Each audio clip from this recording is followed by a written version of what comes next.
Gawin natin yung pop ni Nayon. Yung ganon. Turuan naman kati. Ayoko, Jayla. Hindi ako mahilig sa ganyan. Ayaw mo talaga, Craig? Ayoko. Okay.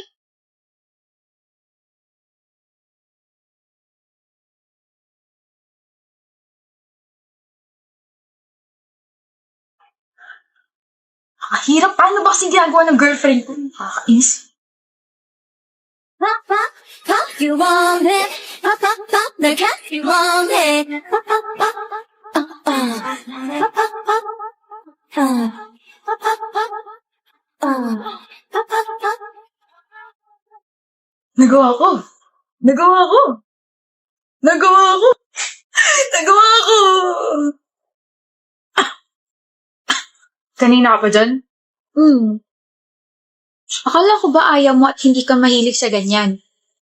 Hindi ako matiis. Mahal mo talaga ako, no? Malamang mahal kita. Tsaka sasamahan kita sa gusto mo.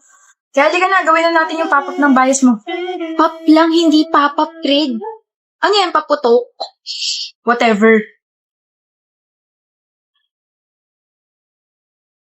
Okay, so later on, I'm gonna group you into... Good morning, ma'am. Yes? May I excuse Ellie Natividad? Boyfriend mo? No. Why? Bibigay ko lang po yung pagkain niya. Ako wala.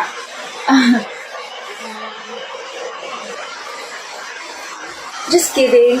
Miss Natividad, tawag ka ng boyfriend mo. Ma'am, hindi ko po siya boyfriend. Oh, manliligaw? Yes po. I am her sweetheart. Oh, how sweet. Go on. Hey, Hi. here. Thank you, Tom. That's your favorite. Ma'am, hindi ka magsasana all? No. Faster, Miss Natividad, may i-discuss pa ako. Yes, ma'am. Call me, okay? Thank you, ma'am. You're welcome. Bye. Bye. Mga kabataan nga naman yun. Ano ba napakinggan mo? Bagong kanta ni Joji. Oh? Anong title? Glimpse of Us. Oh, pakinggan ko nga. Huwag Ino. Bakit? Papakinggan ko lang eh. Title pa lang mukhang maganda na. Ayoko. Bawal. Never. No. Bahala ka. Baka naman napakinggan mo na to. Kaya ini-insist mo na pakinggan ulit. Eh di sana hindi na ako nagtanong. Sus? Oh, sige. Para mapanatag ka, Mila. Tukol ba sa niya kantang yan? Sure ka? Gusto mo malaman? Well, it's a song all about being in a relationship, pero iniisip mo pa rin yung ex mo or someone else. Kaya naman pali. Baka ganun ka. Nakikita mo sa akin yung ex mo o kaya mo lang ako ginawa para pagselosin siya. Mila, baka nakakalimutan mo wala akong ex. Oo nga pala. Tanggal angas ko rin ah. Now's my turn. Baka kaya ayaw mo magpakinggan ko yan kasi ayaw mo malaman ko na iniisip mo pa rin yung ex mo. Ano? It's just a question. Hoy, hindi ah. You don't need to shout, Mila. Para kasi ang defensive pakinggan. Hindi ko siya iniisip. Hindi ko iniisip si Q. Wala naman akong binanggit na pangalan. Huh? Banana Q. Gusto ko ng Banana Q. Q pala ah. Hindi lang ikaw ang dapat tupakan, babe. Ako, si Ino, ay nagtatampo na sa'yo. Ay, sait mo na. Ino! Bakit parang bumaliktad yung sitwasyon? Kasalanan ko na? Joji, grabe ka na. Visit. Good morning, Lauren. Ano yun nasa mukha mo? Makeup. Sabi mo kasi try ko na mag-makeup. Tada! Ang ganda, diba? Sabi ko, bumili ka muna. Hindi ko sinabi gamitin mo agad. Mukha kang panda, Bebs. Pandas are cute. Ikaw lang yung panda na hindi cute. Pero... Hoy, Carmina. Ba't ka tumatawa, Rabi? Ano klaseng mukha yan? Pangit! Ha? Naglagay ka pa ng makeup. Kala mo naman kinaganda mo yan. Kakasira ka naman ng araw. Sorry. Tapos tumabi ka pa kay Lauren. Eh di lalo ka ng liit. Diba, Lauren? Sino ka para insultuhin siya? Sino nagbigay sa'yo ng karapatan para pagsalitaan siya ng masasakit na salita, ha? Totoo namang pangit siya. Ikaw yung pangit dito. Sa ugali ka na nga lang babawi, kinulang ka pa. Hoy, Rabis, mag-sorry ka sa kanya. Ayoko. Magsasorry ka o babatukan ulit kita. Sa pangalawa kong batok, baka makalimutan mo na pangalan mo. Mag-sorry ka kay Carmina. Sorry. Wag mo nang kakausapin at lalapitan tong kaibigan ko kung hindi kakaratihin kita. Alis! Okay lang naman ako, Lauren. Di ka pangit, maganda ka, Carmina. Di lang patay yung eyeliner mo. Tsaka, di lang masyadong maayos yung eyeshadow mo. Pero maganda ka. Kaya halika sa CR at bubuharin natin yung makeup mo. Mag-lip tint ka muna tsaka mag-overnight ka sa bahay namin. Tuturuan kita mag-makeup. Love mo talaga ako, best friend, no? Kadiri pero, oo, love you. Hoy, okay ka lang?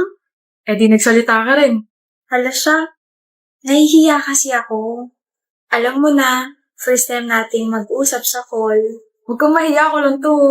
Ako lang to may gusto sa'yo. Ano ba? Anong ginagawa mo? Wala lang. Nagwawalis. Ikaw ba? Nagpupunas lang. Talaga? Sipag mo naman. Oh, baka nakakasagabal ako, ha? Hindi. Ikaw? Nakakasagabal? Baliw lang magsasabi nun. Marami akong time para makipag-usap sa'yo. Anong oras ka pupunta bukas? Mga 11 a.m. nandun ako. Ikaw ba? Same. Excited na ako makita ka, Miggy. Ako rin. Hindi ako mapakali ngayon. Gusto na rin kita makita, Riz. Excited na talaga ako kasi kung pogi ka na sa picture, paano pa kaya sa personal? Riz. Miggy? Hi. Ang pogi mo. Hi! Hold up to. Bakit? Nanakawin mo puso ko? Hold up nga kasi to. Huh? Ako na yung bag mo. Bilis! Uto-uto. Ikaw rin, uto-uto. Miggy Salazar? Miguel Trinidad nga pala ang tunay mo pangalan. Ano? Taas mo kami mo. Ikaw ay naaresto namin sa salang pagpatay at pagnanakaw. Teka, Mukhang naguguluhan ka pa rin, Miguel. Ako to si Riz.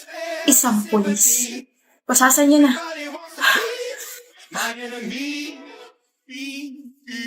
Hello, Edwin? O Laura, bakit? Hindi ka kasi nagre-reply kaya tinawagan na kita. Sorry, nasa labas kasi ako ngayon. Sino yan? Classmate ko. Classmate o baka babae mo? Ano ba, Johanna? Wala akong ibang babae. Akin na. Ano ba? Akin na! Hello, Edwin? Hoy, tigilan mo boyfriend ko Ang pabebe pa ng boses mo. Halatang arte-arte. Huwag ka na ulit tatawag sa kanya. Malandi. Bakit mo sinabi yun? Good morning, Laura. Hindi na ako nakapag-chat sa'yo kahapon. Tsaka nga pala, sorry sa asal ng girlfriend ko In-explain ko naman sa kanya na classmate na kita kaso kung ano-ano pa rin pinagsasabi sa'yo Anong plano mo? Plano? Oo, anong plano mo? Binigyan na kita ng pagkakataon pero mukhang ayaw mo talaga Laura, please. Ikaw ba si Laura? Yung kausap ni Edwin kahapon? Ano ba? You must be his girlfriend. I'm Laura, Edwin's classmate. Classmate lang ba talaga o classmate na hinaharot ang boyfriend ko? Kung may issue kayo sa isa't isa, pwede ba huwag niyo na ako idamay? Huwag idamay? Ikaw tong tatawag sa boyfriend ko at kanina lang, narinig ko na tinatanong mo si Edwin kung anong plano niya. Na binigyan mo na siya ng pagkakataon? Bakit? May affair na kayong dalawa? Balak mo ba kami paghiwalayin? Ang kapal din talaga ng mukha mo, no? You misunderstood that part. I was talking about kung ano yung plano niya sa binigay kong assignment sa kanya. Dahil siya na lang hindi nagpapasa ng part niya sa group paper namin. Akala mo ba maniniwala ako sa'yo? Eh di wag ka maniwala. Mag-usap na lang kaya kayong dalawa kung paano nyo aayusin yung relasyon niya, no? Laura, gagawin ko na. Ipapasa ko mamayang gabi. Pasensya na. Ipasa mo mamayang gabi at kung wala pa rin, tatanggalin na kita sa grupo. Pabigat? Sino yan? Sino? Yan, yung wallpaper mo. Ito Ellie. Wala. Patingin ako Kenshi yun. Parang di naman magkaibigan eh. Oh, Wow. nakita mo? Oo. Ganda niya ha. Mukha rin mabait. Nagsasabi mo dyan. Wala. Sinasabi ko lang na mukhang bagay kayong dalawa. Bagay kami. Eh bakit parang nasusuka ka dyan? Nasusuka ha? Uy, hindi ako nasusuka. Humihikab lang ako. Like, ganon. Well, I hope magtagal kayo. Ano tayo magtatagal? Hindi pa nga tayo. Bakit mo ako wallpaper ha? Crush mo ba ako? Crush? Hindi, no. Hindi. Sabi kasi sa horoscope ko ngayon, gawin ko raw wallpaper ang isang taong may zodiac sign na Taurus. Eh, di ba Taurus ka? Kaya eto, ginawa kitang wallpaper. Alam mo, buisit ka. Bakit mo pa kasi tinatanong kung alam mo naman yung sagot? So kasi sa'yo manggaling. Ayoko naman mag-assume. Oo na. Anong oo na? Alanjo naman, Ellie, napaka-slow mo naman. Oo na, ginawa kitang wallpaper dahil panakot ko to sa mga magnanakaw. Para naman tangi. Hindi kasi ako prepared pero oo, gusto kita. Gusto kita gawing kaibigan. Ewan ko sa'yo. Kaibigan tapos magiging kaibigan. Ano? Ano sabi mo? Liligawan mo ko? Uy, ang unexpected naman. Ikaw talaga gagawa nun? Hindi ko naman alam na patay ka sa akin, Ellie. Salita ka naman dyan. Parang timong to na nakatitig lang sa akin. Nahihiya na ako. Stop it. Kenshi, Bakit? Sure ka na talaga naliligawan mo ko? gusto rin kita. Ha? Gusto rin kita at wallpaper din kita. Oh. Sabihin mo na ako pumapayag ka na ligawan kita para makapag-set na ako ng date para sa first date natin. Tiklop ka, no? Ha? Hanep, Kenshi, ang angas-angas mo tapos tumitiklop ka kay Ellie? Wala eh. Gusto ko siya eh. Ellie! Anak ng... Sino may gusto sa akin dito? Lumapit na kayo, dali. Gusto ko na rin tumiklop. Uy, kaya naman pala ako pag single eh. Saan mo gusto kumain, Erika? Sa Japanese restaurant pa rin or do you wanna try a new restaurant? Ano yung isip mo? Kung kailan tayo uusad. What do you mean by that? You know what I mean, Charis. I don't want to talk about this again. Kumain na lang tayo. Bakit ba ayaw mo magkaroon tayo ng label, ha? It's been a year. We don't actually need a label, Erika. Gusto mo ako, gusto kita, masaya tayo. As long as we understand each other, magtatagal to meron tayo. I deserve more than what we have right now. Sabi mo gusto mo ako. Pero bakit ako'y naghahabol sa'yo ngayon? You said you'll court me. Sabi mo ipapakilala mo ako sa parents mo. Pero bakit hanggang ngayon wala pa rin? Gusto kong magselos pero hindi pwede kasi wala tayong label. Gusto ko sabihin sa'yo na mahal kita palagi pero hindi pwede kasi wala tayong label. Baka pwede na tayo umusad. Sabihin mo hindi ka lang marunong makontento sa kung ano kaya ko ibigay. No, Jairus. Sabihin mo hindi mo ako mapersonal agad dahil may inaantay kang iba. What? You're waiting for your greatest love. You're waiting for Trina, right? Bakit mo siya kilala? Kapag bumalis siya, itatapon mo na lang ako. Bakit mo siya kilala, Erika? Narinig ko kayo nag-uusap na kaibigan mo. O ano, kamusta kayo ng greatest love mo si Trina? Hindi ayun, inaantay ko pa rin. Hindi mo rin mag-antay, no? 3 taon na ba? Sabi niya sa akin, next year na daw siya uuwi. E, paano si Erika? 1 taon na kayo walang label, maawa ka naman dun. Hanggat wala si Trina, kay Erika muna ako. Madaling gustuin si Erika, pero madali rin siyang kutuin. Madali lang yung itapon. Sira ulo talaga to. Erika, gusto naman kita. Yun naman ang importante, di ba? Kung gusto mo ako, hindi mo gagawin sa akin to. Masarap na mag-atay sa pinangako mo. Mas triple pa yung sakit dahil ginawa mo akong waiting shed. Anong kabaliwan yun? Erika, kinakahiya akong nakilala kita. Kinakahiya ako naging masaya ako sa'yo. At habang buhay kong pagsisisihan na minahal ko ang isang tulad mo. Wala akong intensyong saktan ka. At hindi ko rin naman sinasadyang mahulog sa'yo para ganituhin mo ko.